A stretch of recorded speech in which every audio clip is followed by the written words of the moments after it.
প্রতিবাদে আমরা আজকে এই ধর্নায় বসেছি।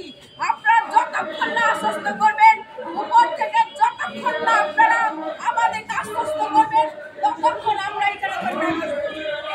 এবং সর্বোপরি আমাদের যে আর্জি করে যে বোনটা আমাদের অত্যাচারিত হয়েছে, তার যে খুনে সমস্ত তথ্য প্রমাণ লোপাট করে দেওয়ার ব্যবস্থা হয়েছে।